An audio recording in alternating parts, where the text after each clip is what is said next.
Today, my friends, I experienced self-sabotage at its finest. It was basically a collision, a massive collision of self-sabotage, PMS, probably perimenopause, all at once. Here's what happened. I decided well in advance, I knew I was going to spend a couple hours today working on getting this event posted online and starting to invite people to it. I'll tell you about that event at the end of this video. But so I knew I was going to do that, and I decided I'm going to go to my favorite coffee shop and just hunker down and get this done and be focused, because I tend to focus really well when I leave the house. Anyway, I got there, ordered my coffee, my croissant, and I sat down to get to work and opened my computer, and the first thing I do is check my email, which has absolutely nothing to do with why I was there. So that's mistake number one. I checked my email, which is a distraction. And when we distract ourselves from doing what we know is important, it's basically like an attempt to create comfort. Self-sabotage is often about our pursuit of comfort, even though we end up putting ourselves in highly uncomfortable situations. This is the irony and the amusement of human behavior. So check my email. See this email from my credit card company, just, letting me know what my account or my statement balance is for April. Open it up, even though this is not the day that I normally pay my bills, but opened it up, and the balance was higher than I expected. And I'm really good at tracking my expenses. So I open up the statement and comb through it because I want to make sure there isn't anything in there that isn't supposed to be in there.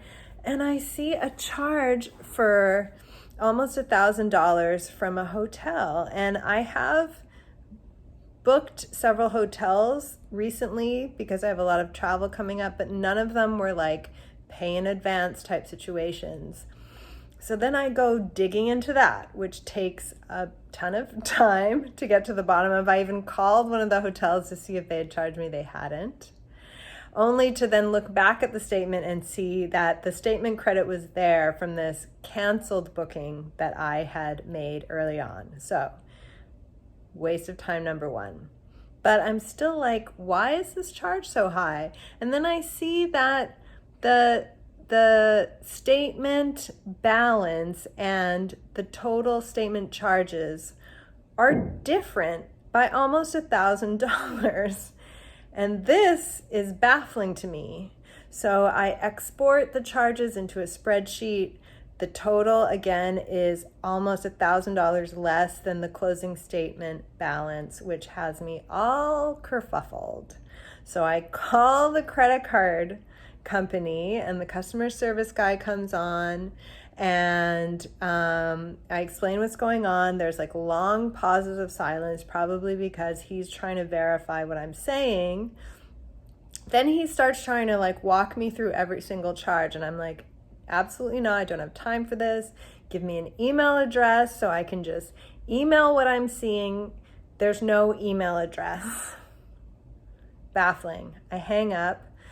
I get onto live chat, and I won't go into the details of the chat, but basically am telling the agent what is happening, and I convince the agent. I'm so convinced that there's a problem that I also convince the agent that there is a problem and that somehow the bank is overcharging me by almost $1,000.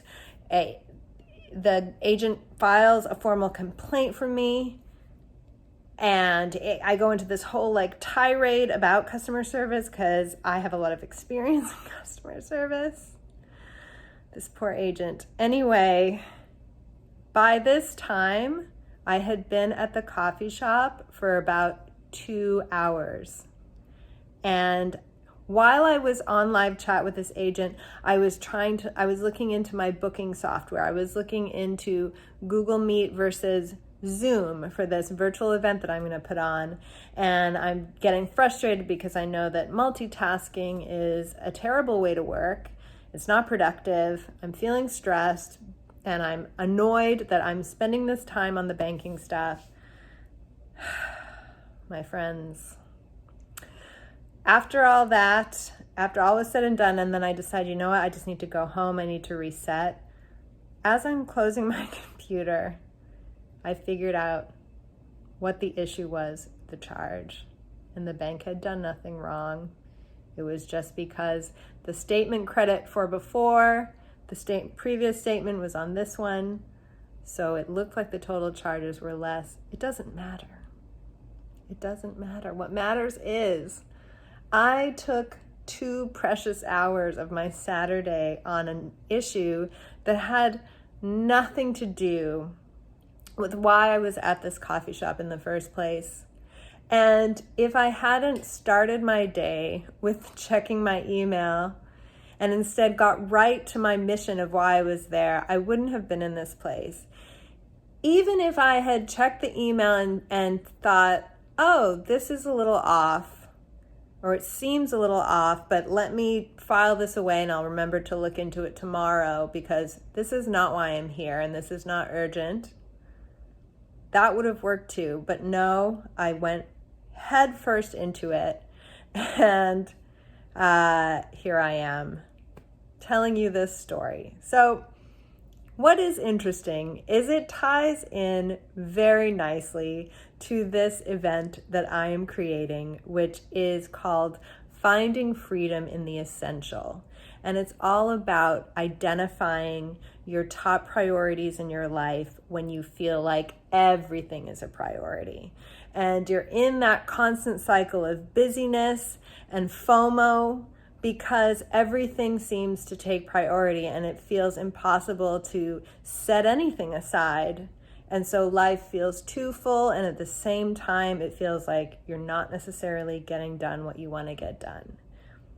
We're going to work on that. If that sounds familiar to you, there's a link below this video with information on how to attend this event. It's a virtual event on May 21st, and there's only 10 spots available. So if you'd like to attend, make sure to RSVP, but please make sure that it's a serious RSVP because attendance is limited. Thank you so much. Would love to hear your experiences with this kind of self-sabotage, if you can relate. And if you found this video valuable, go ahead and give it a thumbs up, subscribe, and I hope that you are having a wonderfully productive day.